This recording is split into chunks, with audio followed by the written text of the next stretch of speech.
할렐루야. 오늘은 이사야서 59장 1절에 이하의 말씀을 통해서 나라의 위기를 극복하는 길, 구하는 길이란 제목으로 말씀을 나누기를 원합니다. 참 우리나라가 통계학적으로 살펴봤을 때 큰 위기에 처해 있다. 이렇게 통계학자들은 그 결과를 통해서 우리에게 경고하고 있습니다. 그야말로 우리 한국은 모든 나라들 가운데 참 축복 많이 받은 나라입니다.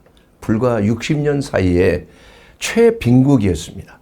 1960년도에 불과 GNI, 개인 소득이 $100 정도밖에 안 됐었어요.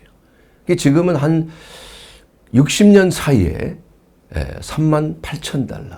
그리고 이제는 선진국으로 이렇게 인정을 받는 그러한 나라가 됐습니다. 뿐만이 아니라 구제를 받는 나라에서 다른 나라들을 구제하는 약 16조 원인가를 아마 다른 나라 구제를 위해서 쓰는 걸로 저는 알고 있습니다. 이와 같이 하나님께서 놀랍게 참 역사 이래 없는 어떤 나라도 우리 대한민국이 이루지 못한 것을 우리 대한민국이 이룬 것입니다. 그런데 참 놀랍게도 그러한 많은 축복 가운데 있었지만은 지금 현재 통계를 보게 되면 이제는 우리나라가 한계점에 다다랐다. 성장하던 경제적인 성장도 연 1%대 아니면 그 이하로 머물고 있습니다. 자칫 잘못하면 마이너스 성장으로 갈 위험에 있는 것입니다. 그리고 저출산으로 인해서 0.7명, OECD 국가 중에서 가장 적은 출산율을 가지고 이제는 2050년대가 되면은 일할 그러한 나라, 진정으로 나라를 운영할 수 있는 그러한 여력이 있을까 이렇게 걱정할 정도로 위험한 지형에 있습니다. 인구가 부족해지니까 나라가 소멸하는 그러한 과정 속에 있지 않는가 이렇게 학자들은 걱정을 하고 있는 것입니다.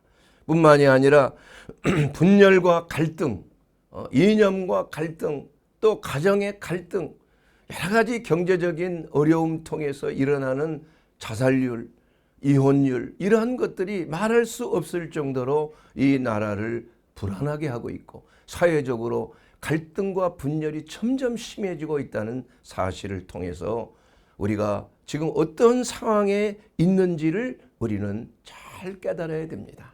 오늘 우리 본문 말씀에 이스라엘 백성들이 참 이사야 선지자를 통해서 하나님의 말씀이 전해졌는데 그 당시에 이스라엘의 문제는 뭐였습니까? 지금 우리 대한민국의 문제와 매우 지금 비슷한 환경에 있다. 생명을 경시하고 폭력이 난무하고 무자비한 살인들이 난무하는 그러한 사회적인 불안, 사기꾼들이 극성을 부리고 거짓과 불의의 말로 정말 이 보이스피싱 이러한 SNS를 통하여 얼마나 많은 사람들이 그러한 사기를 당하고 있는 줄 모릅니다. 뿐만이 아니라 공의대로 고소하지 않는 겁니다. 법조계가 의롭지 못한 거예요. 진실되게 판결하지 아니하는 그러한 법조계, 권력과 돈에 휘둘려서 불공정한 판결을 내리는 경우를 우리가 생각하지 않을 수가 없는 것입니다. 하나님이 주시는 평강의 길을 버리고 불의와 다툼의 길을 선택한 이스라엘 백성들, 그 당시의 상황입니다. 이렇게 결국은 왜 이 사회가 이렇게 됐는가? 왜 이렇게 우리는 분열과 갈등으로 서로 원수를 삼고 적대시하고 이 나라가 이 모양 이 꼴이 됐는가? 그 이스라엘 사람들이 그러한 위치에 처해 있다고 성경은 말씀하고 있는데 우리는 이 말씀 앞에 과연 우리나라는 어떠한 상황에 있는 것인가? 이것을 우리가 겸허하게 이 말씀 앞에 바로 서야 할 시기입니다. 그때 하나님의 선지자 이사야는 단호하게 한마디로 그 이유를 말했습니다. 이사야서 59장 1절에 여호와의 손이 짧아 구원하지도 못하심도 아니요 귀가 둔하여 듣지 못하심도 아니라 오직 너희의 죄악이 너희와 너희 하나님 사이를 갈라놓았고 너희 죄가 그의 얼굴을 가리어서 너희에게서 듣지 않으시게 함이라. 문제는 하나님께 있는 것이 아닙니다. 남의 탓을 할 것이 아니라 바로 우리의 죄와 불의, 하나님의 얼굴을 가리운 죄악에 있음을 우리는 하나님의 말씀 앞에서 겸허하게 서야 합니다. 현재 우리나라의 위기는 우리의 위기임과 동시에 우리의 가정과 우리 한국 교회의 위기이며 우리 후손들에도 위기가 닥치게 되는 것입니다. 우리는 그 위기에서 벗어나기 위해서 오늘 이 성경 이사야서 59장에 있는 말씀을 통하여 그 해법을 찾아야 하는 것입니다. 그것은 바로 하나님께로 돌아와야 된다는 것입니다. 하나님께서 우리에게 주신 용서와 화해의 길로 돌아와야 되는 것입니다. 하나님과의 화목으로 돌아와야 되는, 이것이 가장 첫째 가는 원인이에요. 역대하 7장 14절 말씀을 보게 되면 내 이름으로 일컫는 내 백성이 그들의 악한 길에서 떠나 스스로 낮추고 기도하며 내 얼굴을 찾으면 내가 하늘에서 듣고 그들의 죄를 사하고 그들의 땅을 고칠지라. 이렇게 말씀하고 있습니다. 우리는 서로를 탓합니다. 누구 때문이야? 저 사람 때문이야. 저 당 때문이야. 그렇게 해서 모든 책임을 상대방에게 그냥 밀어버리는 거예요. 그리고 상대를 적대시할 뿐만이 아니라 없어져야 될 대상으로 생각하고 있다는 것입니다. 우리가 지금 위기에 처했다고 생각하는 것은 각종 통계를 통해서 우리 한국의 위기가 얼마나 큰 것인지를 우리가 이것을 깨닫고 정말 하나님 앞에 먼저 우리가 돌아와야 이 문제가 해결이 되는 것입니다, 여러분. 어떤 편이 이겨서 문제가 해결되는 것이 아니라 이 백성에게 원하는 하나님의 뜻은 무엇입니까? 내게로 돌아오라는 것이, 죄를 회개하라는 것입니다. 남에게 탓을 두지 말라는 것이. 그래서 첫째, 우리가 정치적, 사회적인 분열에서 벗어나는 것이 첫째 위기에서 극복하는 방안이 되는 것입니다. 그러기 위해서는 우리 그리스도의 영성인 용서와 화해의 영성을 가져야 돼요. 예수님께서는 너희 원수를 저주하지 말고 축복하라 그랬습니다. 하나님은 한 나라의 백성이 한 나라, 한 민족으로 연합되기를 원하시는 것입니다. 시편 133편 1절에 보게 되면 보라, 형제가 연합하여 동거함이 어찌 그리고 선하고 아름다운고. 우리 한 민족이 연합하는 길을 찾는 것, 이것은 하나님께서 우리에게 주신 새로운 길이며 모든 이념과 전통에 분열된 그 민족을 복음화를 통해서 하나 되게 하는 것입니다. 그렇기 때문에 우리는 연합하기 위해서는 하나의 공동체적인 그러한 생각을 우리가 가져야 되는데, 이것이 바로 경천애인의 사상, 하나님을 경외하는 사상이에요. 이웃을 내 자신과 같이 사랑하는 하나님의 말씀 안에서 원수도 사랑할 수 있고 포용할 수 있는 그러한 기질을 가진 민족으로 우리는 세우심을 받은 줄로 믿습니다. 그렇기 때문에 우리가 어떠한 지역사회, 지역에 사로잡혀서 지역이 분열이 되고 좌와 우로 분열이 되고 이러한 걸로 인해서 사회적인 갈등, 정치적인 갈등, 이념적인 갈등으로 말미암아 이 나라가 완전히 두 개로 쪼개지는, 그야말로 완전 분열이 되는 그러한 나라가 된다면 나라는 망하게 되고 말 것입니다. 제가 개인적으로 참 독일에 유학을 갔을 때 그때는 뭐 1970년도 말경이기 때문에 뭐 유학 가는 사람도 드물었고 뭐 베를린 자유대학 베를린 대학의 서독이죠. 유학생이라는 게 한 열댓 명 정도밖에 안 되는 그런 때에 있습니다. 예. 그렇기 때문에 이 한국 사람하고 접촉이 거의 없어요. 그러나 이 독일 사람들 완전히 문화권이 다르고 피부 색깔도 다르고 말도 다르고 이러한 사람들과의 이게 적응이 안 되면 공부를 할 수가 없어요. 매우 처음에 문화적인 그러한 충격과 어려움 때문에 고통을 많이 받았습니다. 어떻게 하면 저 사람들을 이해하고 내가 적응할 수 있을까? 안 되더라고 처음에는. 뭐 생각이 다르고 행동이 다른 거. 아 하면 하는 거예요. 그들의 뭔 생각을 하고 있는지가 감이 잡히질 않아요. 그러니 내가 생각하는 거고 행동하는 것이 저들에게는 모욕적인 게 될 수가 있어요. 또 저들은 그냥 행동하고 말하는 것이 나에게는 모욕이 되는 거예요.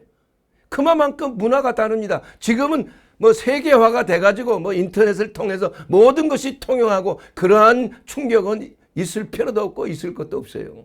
그 당시에는 그런 시대였습니다. 냉전 시대였기 때문에. 그런데 이러한 것을 적응하는 유일한 방법이 제가 예수 그리스도 안에서 하나님의 말씀 성경을 깨닫고 그 성경이 내 삶의 기준이 되었을 때에 그들의 기독교적인 문화를 적응할 수가 있게 돼요. 깨닫게 됐어요.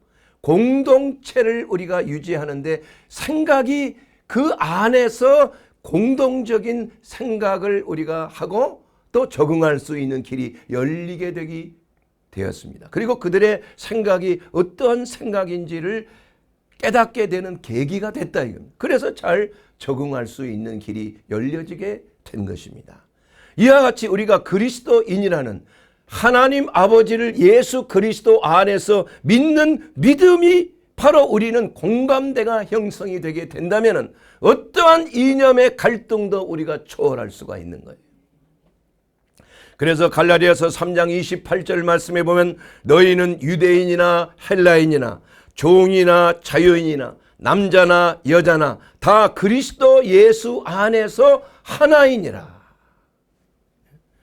이러한 우리가 이념과의 갈등, 남과 북의 갈등, 또 부자와 서민들의 갈등, 노동자와 사용주의 갈등, 수도권과 지역의 갈등, 이러한 모든 갈등들이 그리스도 예수 안에서 공동 집합체를 이룰 수 있는 그러한 분위기가 조성이 될 수가 있다는 것입니다. 그래서 우리 한국 교회가 거기에 대한 책임을 가져야 됩니다. 우리는 제사장의 나라입니다. 성배의 민족입니다. 주님의 몸된 교회가 그렇다는 거예요. 그리스도 안에서 교회는 제사장의 나라가 되어 있는 거예요. 나라를 위해서 우리가 중보해야 됩니다. 나라를 위해서 하나님의 한 민족의 통합을 위해서 복음 통일을 위해서 우리는 기도해야 될 책임이 교회 안에 있다는 것입니다. 그래서 우리 한국 교회가 이제는 과거에 정말 새벽 기도에 철야 기도에 뭐 주일 예배 때 금식하며 기도하며 얼마나 나라와 민족을 위해서 기도를 많이 했습니다. 그것이 회복이 돼야 될 줄로 믿습니다. 그리고 이제는 언젠가는 북한이 또 문이 열려서 북한에 있는 그리스도인과 합하여 나라와 민족을 위해서 서로 하나 되기를 위해서 우리가 통성으로 함께 기도한다면 얼마나 아름다운 역사가 일어나겠습니까? 이 민족이 세계에서 가장 강력한 민족으로 아마 틀림없이 나타나게 될 것을 저는 믿어 의심치 않습니다. 성경에서 말씀하고 있는 용서와 화해의 정신,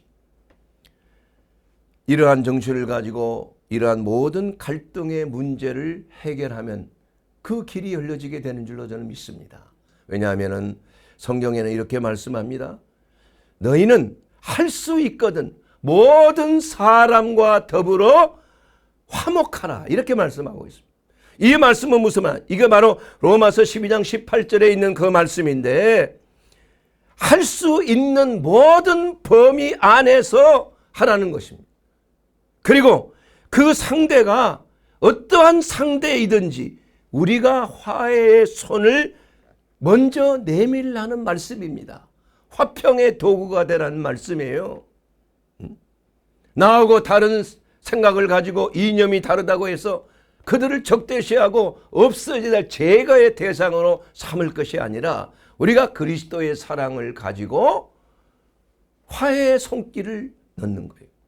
그렇게 함으로 원수들이 머리에 숯불을 끼우므로 부끄러움을 당하게 하고 원수들이 회개할 수 있는 그러한 길이 열려지게 된다는. 그래서 예수님께서는 원수를 사랑하라, 저주하지 말고 축복하라고 이렇게 말씀하고 있는 것입니다. 이건 하나님의, 우리에게 주시는 하나님의 말씀이 되는 것입니다.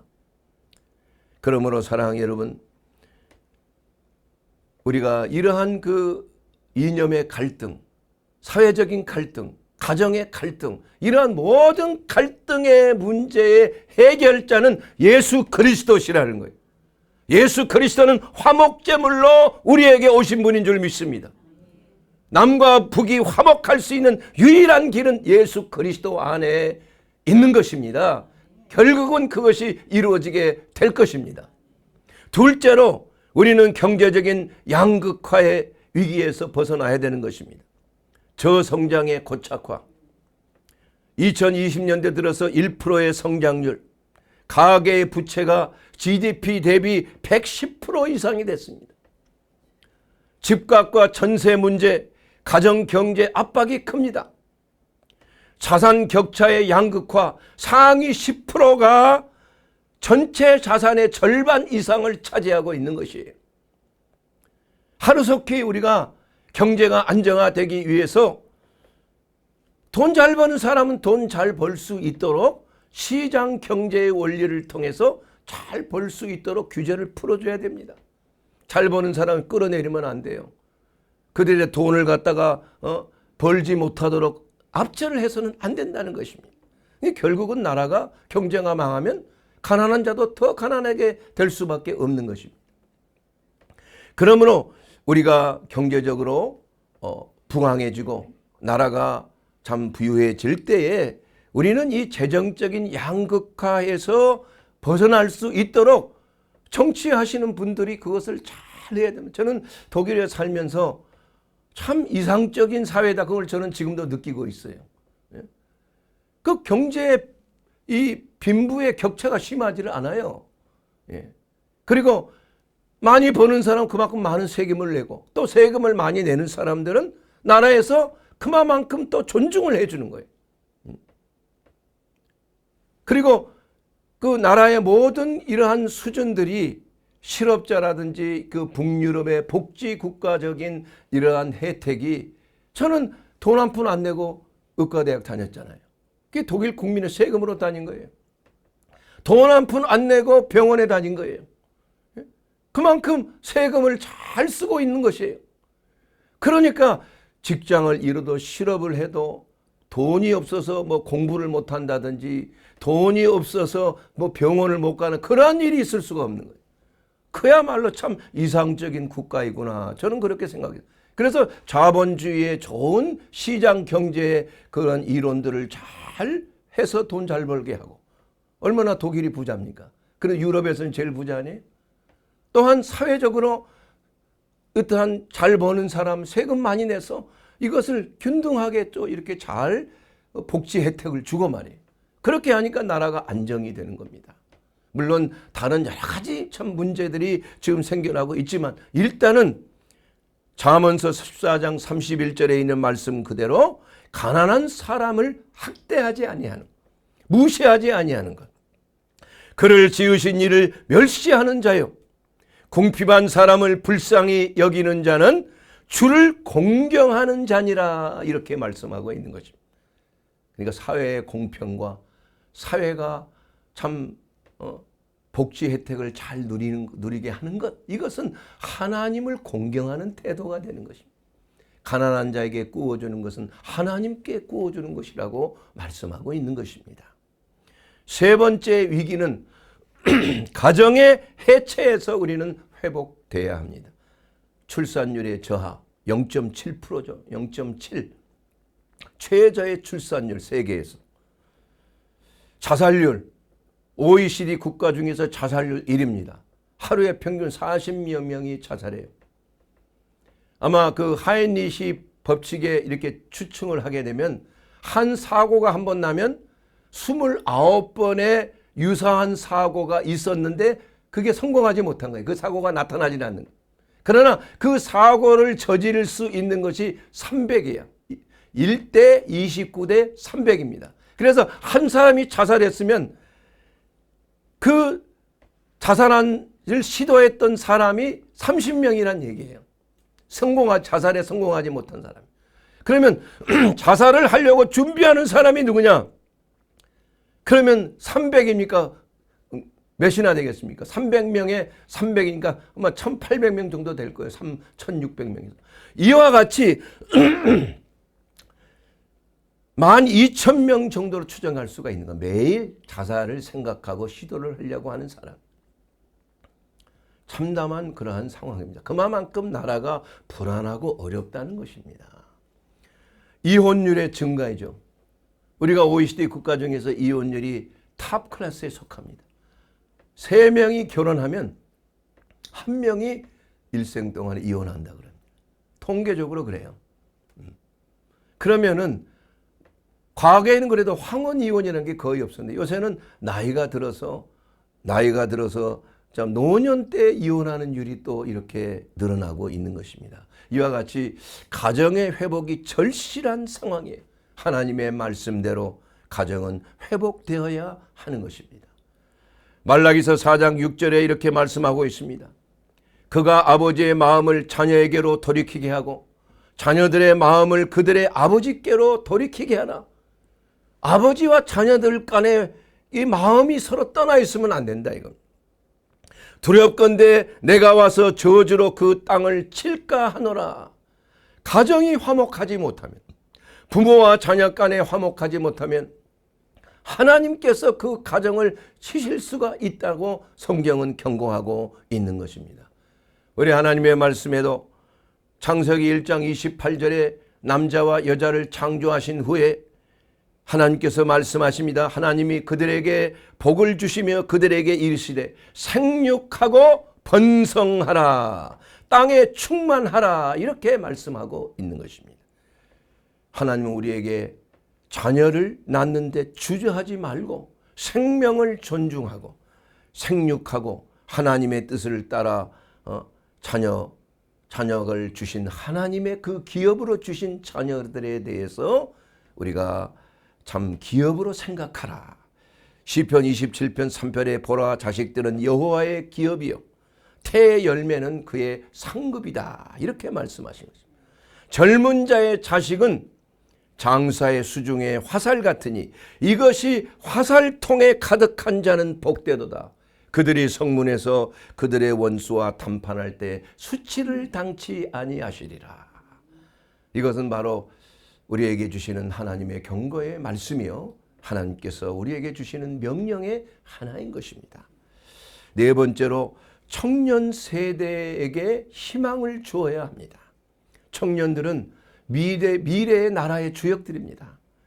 요새 M4 세대란 말이 나와 있습니다. 과거에는 M4란 말이 없었고 3포 세대다, 7포 세대다 이렇게 말해요. 자, 3포 세대는 뭡니까? 연애하는 거 안 합니다. 결혼도 안 해요. 그리고 출산도 안 하려고 그래요. 이게 세 가지 폭이에요.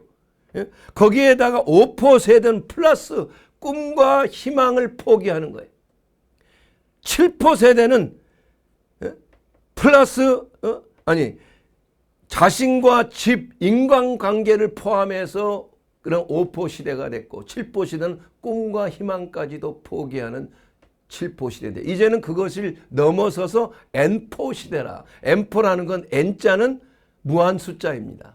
예. 세일 수 없이 많은 포기하는 그러한 청년들이 늘어나고 있다는 것입니다. 요새 그런 청년들이 많습니다. 물어보면 결혼할 필요 없다는 거예요. 결혼해서 그냥 매여 살 게 뭐가 있냐 이게. 이게 연애도 안 하고 말이에요. 그냥 사는 그런 젊은이들이 많이 있어요. 서로 상처받고 그럴 바에는 나 혼자 그냥 즐겁게 살아가면 됐지, 이렇게 생각하는 세대가 많다는 것입니다. 그러나 이러한 것들은 하나님께서 기뻐하시는 것이 아닌 것입니다. 전도서 12장 1절에 보면 너는 청년의 때에 너의 창조주를 기억하라고 성경은 말씀하고 있습니다.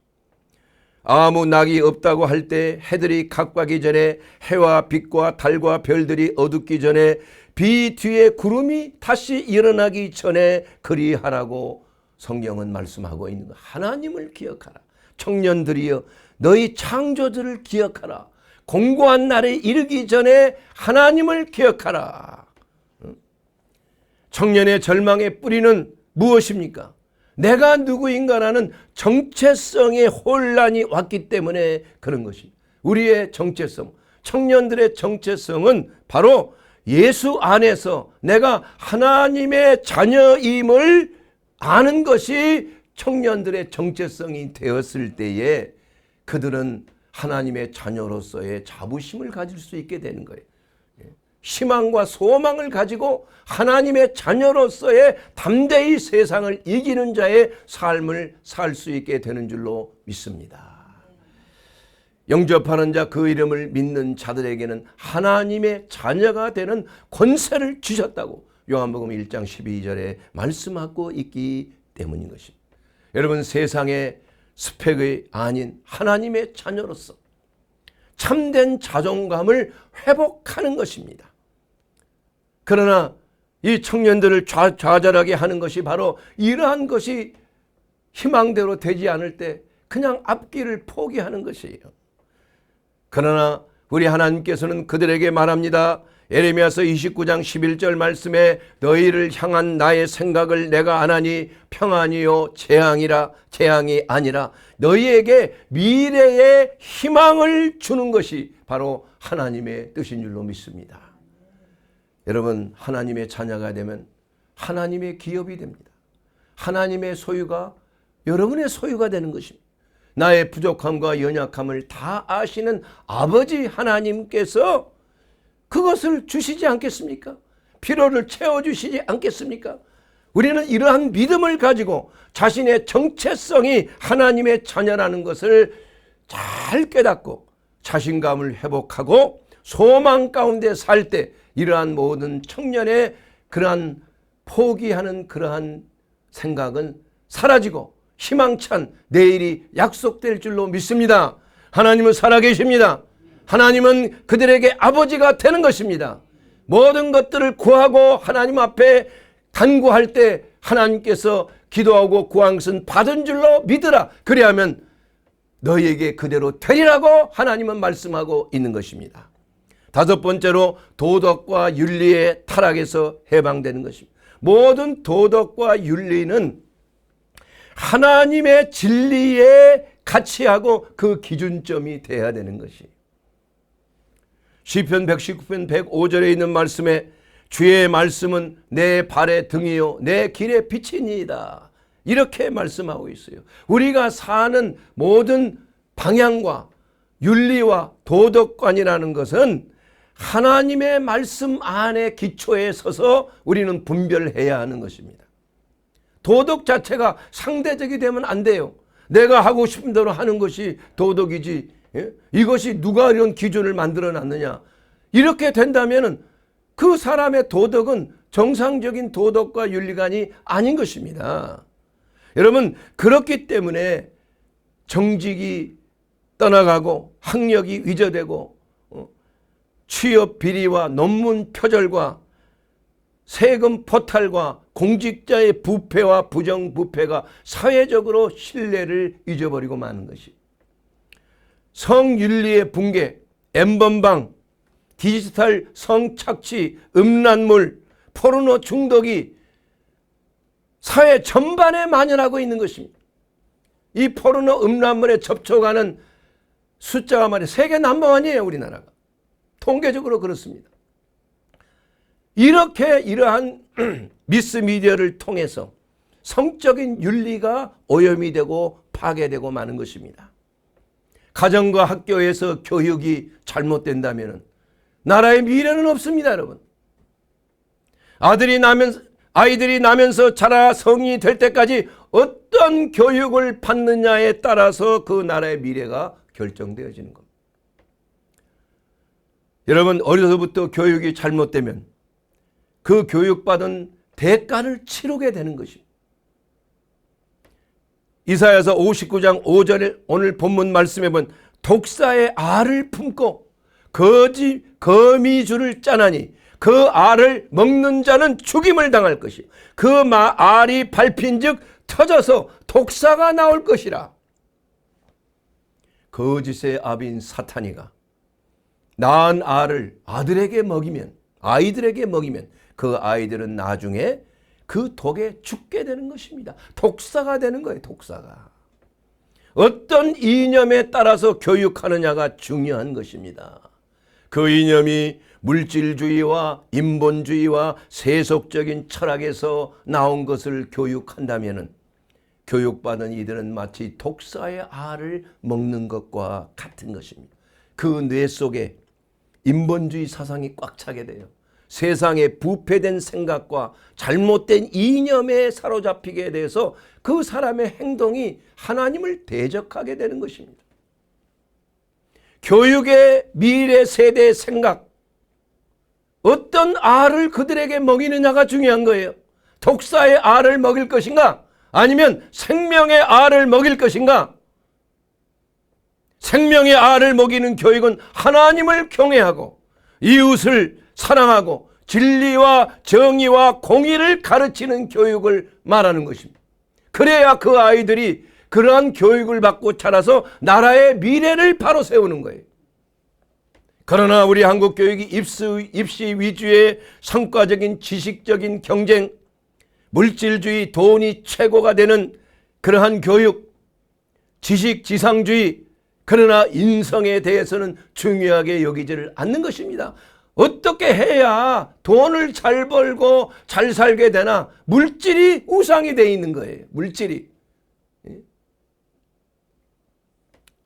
돈 잘 버는 직업 의사더라. 나도 할 것 없이 그냥 1등에서 3,000등까지 그냥 의대 보내려고 말이야. 지금까지 그런 상황에 나온 거 아니에요? 의사가 뭐 하는 사람입니까? 사람을 살려야 되는 그러한 직업 아닙니까? 돈이 목적이 된다면은 이 나라가 어떻게 되겠습니까, 여러분? 생명의 알을 그들이 먹어야 되는 것이에요. 진리의, 정의의, 공의의, 경천애인, 하나님을 사랑하고 이웃을 내 자신과 같이 사랑하라고 하는 그러한 교육을 받아야 되는 것입니다. 저는 그 의과대학 공부할 때 그 독일 사람들이 가지고 있는 그러한 그 사상이라는 게 좀 그러지만 의사로서의 근본적인 인술에 대한 교육을 철저하게 교육을 받아요. 의사들이 그렇게 독일 돈 많이 벌지 못합니다. 생각보다. 사람을 어떻게 살릴 것인가? 사람에게 어떻게 유익을 가져다 줄 것인가? 이런 것이 중요하게 돼야 된다 이겁니다. 이 모든 것이 물질이 가장 우상이 된다면은 이 나라의 교육은 망하는 것입니다. 무슨 공부 잘하는 것만이 최고로 된다면은 그 사람들이 어떻게 되겠어요, 나중에. 벌써 11살 때 독일의 교육은 벌써 공부할 애들과 아니면 직업 마이스터가 될 사람들, 그 마이스터는 대학 교수만큼 그렇게 존중을 해주는 거 아니에요. 공부 못한다고 그 무시당하는 사회가 어떻게 되겠습니까, 여러분? 기술로서 얼마든지 사람에게 더 좋은 유익을 하기 때문에 독일 그 자동차라든지 기계들이 그 참 고급스럽게 인정을 받는 이유가 바로 교육에 있는 것이에요. 일본도 마찬가지입니다, 여러분. 6번째로 우리가 국가의 정체성이 회복이 돼야 됩니다. 나라의 국가의 가치가 무엇인지, 역사의 전통, 우리나라의 그 대한민국의 역사적인 정체성을 우리가 국민들이 알아야 되는 거예요. 5,000년의 찬란한 문화유산, 사방의 강대국 속에서도 끝까지 민족 고유의 문화를 전통을 지킨 민족, 일제 항거하여 독립운동을 하고 1948년도에 대한민국의 건국이 이루어지고 6.25 전쟁과 재건을 통한 국가의 형성의 과정을 우리는 국민들이 잘 알아야 되는 것입니다. 대한민국의 헌법이 무엇입니까? 헌법 제1조에는 대한민국은 민주공화국입니다. 제4조에는 대한민국은 통일을 제약하며 자유민주적 질서에 입각한 평화적 통일을 추진한다고 나와 있는 것입니다. 또한 제19조 2항에는 개인의 경제 자유와 창의를 존중한다는 의미로 시장경제체제임을 선언하고 있는 것입니다. 대한민국은 자유민주주의요, 시장경제 위에 세워졌으며 국민이 주권자임을 분명하게 말씀하고 있는 것입니다. 사랑하는 여러분, 그러므로 우리는 스스로 그 정체성을 알고 이 나라를 지켜야 하는 것입니다. 마지막으로 7번째는 영적인 위기에서 극복해야 됩니다. 우리의 모든 위기는 사실은 영적인 위기에서 나온 것입니다. 하나님께로 돌아와야 된다는 것이에요. 하나님의 말씀 안에 들어와야 되는 것입니다. 자식의 교육부터 시작해서 모든 직업관이라든지 또 모든 이 가정생활이나 직장생활이나 사회적인 생활이나 또한 나라의 한 민주 시민으로서의 어떠한 선거권을 어떻게 우리가 투표를 해서 바른 사람을 뽑느냐, 이런 것들이 바르게 정립되어야 하는 것입니다. 또한 주님의 몸된 교회는 세상의 빛이 되어야 돼요. 교회가 그 빛을 잃어버리고 소금이 맛을 잊어버리면은 그 쓸데없이 되는 거 아니겠습니까? 교회가 성장주의, 물질주의에 빠져 있다면은 그 교회의 본질인 영혼 구령의 그러한 제자 양육, 이것이 우선순위가 되어야 되는데 교회의 규모가 몇 명이나 출석하느냐, 교회의 헌금이 얼마나 나오느냐, 여기에 따라서 교회가 좋은 교회고 목회에 성공을 했다고 생각이 된다면은 그것은 세상의 빛과 소금의 역할을 감당할 수가 없는 것입니다. 사랑하는 여러분, 교회는 가장 중요하게 여겨야 될 복음의 본질입니다. 의식과 형식주의가 아니요, 성공과 번영을 복음, 기복신앙을 가르치는 것이 아닌 것입니다. 교회가 세속과 결탁할 때 성령의 능력을 상실하고 마는 것입니다. 세상이 그냥 소금을 짓밟아버리는 것과 같은 것입니다. 사랑하는 여러분, 그렇기 때문에 하나님의 말씀의 가르침 가운데 우리가 영적인 그 원리, 하나님 앞에 다시 돌아온다는 하나님의 그 경고의 말씀을 우리는 잘 알아서 예수를 아는 지식에 자라나게 되기를 주의 이름으로 축원합니다. 그러므로 호세아서 4장 6절에 보면 내 백성이 지식이 없으므로 망하는도다. 내가 지식을 버렸으나 나도 너를 버려 내 제사장이 되지 못하게 할 것이요, 내가 내 하나님의 율법을 잊었으니 나도 내 자녀들을 잊어버리리라. 그들은 번성할수록 내가 내게 범죄하니 내가 그들의 영화를 변하여 욕이 되게 하리라. 사랑하는 여러분, 지금까지 우리가 지켜본 것은, 살펴본 것은 대한민국 정치, 경제, 가정, 청년, 도덕과 윤리, 국가와 정체성, 그리고 영적인 위기까지 우리 대한민국이 지금 위기에 처해 있습니다. 이는 바로 우리 위기의 모든 뿌리가 하나님과의 관계에서 단절되어 있기 때문인 줄로 믿습니다. 그러므로 오직 너희 죄악이 너희와 하나님 사이를 갈라놨다고 말씀하고 있습니다. 나라가 무너진 이유도, 가정이 깨지는 이유도, 개인의 영혼이 절망하는 이유도 바로 나의 죄로 인하여 하나님과 멀어졌기 때문인 줄로 믿습니다. 그러므로 그렇다면 이 위기를 구원할 길이 어디입니까? 바로 그 길은 예수 그리스도를 믿는 길입니다.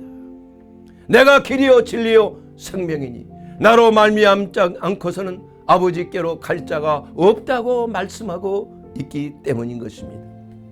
예수 그리스도께서 우리의 죄를 대신해서, 이 나라와 이 민족의 죄를 대신해서 십자가에 달려서 죽으심으로 말미암아 이제는 그리스도 예수 안에서 우리는 결코 정죄함이 없을 뿐만이 아니라 이제는 영원한 생명을 누리는 부활의 권능으로 우리에게 생명과 소망을 주시기 때문인 것입니다. 사랑하는 여러분, 우리가 예수님을 나의 하나님, 나의 개인의 구주로 영접할 때 하나님과의 단절에서 우리는 회복되게 되는 것입니다. 죄에서 자유함을 얻습니다. 그리고 자녀로서 새로운 정체성과 소망을 가지게 되는 줄로 믿습니다. 오늘 이 시간 우리 모든 마음의 문을 열고 예수 그리스도가 나의 하나님, 나의 개인적인 구주가 되어야 되지 않겠습니까? 예수님을 믿는 자는 이제는 예수 그리스도의 제자로서 주님이 내 십자가를 지고 나를 따르는 자야 돼야 나의 제자가 되리라고 말씀하시지 않았습니까? 우리는 이렇게 기도해야 합니다. 사랑하는 아버지 하나님, 저는 죄인임을 고백합니다. 저의 죄 때문에 하나님과 단절되고 멀어졌음을 고백합니다. 이 모든 위기가 저와 나라의 죄 때문에 생긴 줄로 믿습니다. 이제 저를 사랑하시고 주 예수 그리스도를 내 하나님, 나의 구주로, 이 민족의 구주로 영접하기를 원합니다. 이제 영원한 생명을 우리에게 주시는 주 예수 안에서 이제 마음을 활짝 열고 이제 그리스도 예수 안에서 위기에 처한 우리나라, 이 대한민국이 화해와 용서의 길로, 하나님과의 단절에서 하나님과의 화목의 길로, 이념과 갈등에서 이제는 용서와 화해와 사랑의 길로, 이 민족의 통합의 길로 나가게 해 주실 줄로 믿습니다. 그렇게 되었을 때 이 나라에게는 소망이 있고 이 민족은 구원의 길로 마지막 때의 제사장의 나라로서 동방의 빛으로 일어나게 될 것입니다.